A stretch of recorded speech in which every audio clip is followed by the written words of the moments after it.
Hi, this is Dr. Park. As a plastic surgeon, I retired in 2017 at age 53 because I really want to enjoy my active lifestyle. But after the retirement, I realized I wanted to have some form of passive income. So after extensive research and very careful planning, I bought some great investment properties in DC metro area, right where Amazon's second headquarters and Virginia Tech Innovation Campus is moving in. And talking with my friends and colleagues, they really encouraged me to get my license for real estate so I could help them as an advisor and as an agent. And I want to do the same for you by sharing some of my investment know-hows. Okay, we are finally down to our last two lists on pros on investing in real estate investments. Now, being able to use leverage is getting a mortgage loan. Now, many realtors or investors will tell you to use the maximum leverage, meaning put a smallest required down payment and get the maximum loan. That way you could buy more houses and more houses. Now, do not listen to them. In my personal experience, you want to be able to have enough equity on your property. So put a down payment where you're comfortable and you have some cushion where you have some equity. That way, when the markets go down, you have room to just chill and wait for the market to come back up. So, because we're not looking for short-term investment, we're looking for long-term investment. So eventually, as I mentioned before, the appreciation will come and the price of the housing will increase. But then if you're using a maximum leverage, you might not be able to withstand the impact of market going south. So make sure you put enough down payment where you have some equity. That way you have a cushion during the bad times. That way you won't get yourself in trouble and you won't be in the risk of losing everything.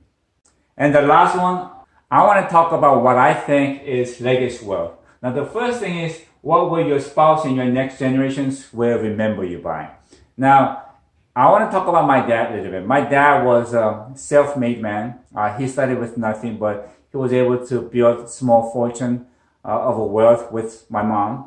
And he was a very hard-working man. He worked 6 days a week, and during his certain time of his life, that he was working like 12 to 14 hours a day. Now, my dad was a very generous man toward his kids. He spent tons of hours with us. He taught me how to hunt, how to fish, how to play ping pong table. He played basketball with us. And I have a lot of good memories of my dad. But what we really enjoy the most or appreciate the most is that when it passed, when it passed on, he left behind his real estate investments. Now, that was for my mom and for us. Now, that wasn't really enough to make us, but it was definitely enough to give us extra security, happiness, and we were able to enjoy our life more with what he left behind. And my mom is definitely having one of the best time of her life, traveling and meeting people. And even though she's in her 80s, she's still traveling. So she's very happy with her life at this point. So what I want to mention is that, of course, you have to spend a lot of time with your kids, with your wife, and try to do the best you can do for them so that you will leave that part of a legacy for them. But what I really felt was that if possible, you really should leave a legacy wealth. That way, when you pass on, your next generation or your spouse could really benefit from what you left behind. And depending on what you really left behind, it will give them that extra happiness, be able to enjoy their life more and really appreciate you. So my thought about legacy wealth is not just what you leave behind as who you are, but then what you left behind for them so they can enjoy their life as well. When I was building my legacy wealth, I really focused on safe investment. I wanted to make sure that I had certain control of my investment. In the past, I had some bad experience with stocks, and I really felt like I didn't have any control. I was 100% depending on the market and the company. And actually, one of my companies that I invested completely went south, and my stock was worth hardly anything. So I focused on investing in safe investment, and I felt like a real estate investment was safest. And actually, my dad told me in the past, he told me not even a devil himself could take the real estate investment from you. As I mentioned before in previous episode, I really wanted to have my investment benefit me in a way I have a monthly secure income and at the same time have appreciation where my wealth will grow with time.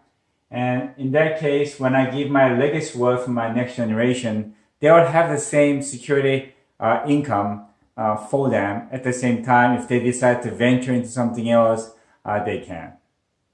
Next, I want to talk about how to utilize maximum tax benefit. Now, I've spoken about this in the past episodes, so I'm going to make it really brief. With the real estate investment, you could use what they call a 1031 exchange and have your taxes deferred, and at the end, you could have them waived. Lastly, I want to briefly talk about the benefit of forming a trust. Now, if you form a trust and have all the properties in the trust, there's certain benefits. The first one is that, unlike the will, you could actually avoid court probate so that your spouse and your children could actually save a lot of time and money and a lot of confusion and maybe even a fight, okay? And the second thing is it gives the flexibility of distribution of your assets. So you could pretty much set how much goes to who or where. And then we have privacy because it gives you certain privacy protection. And then it could give you certain protection from some predators as well. Now, as I mentioned before, I'm not a professional in this field. I really want you to consult with your accountant or your attorney.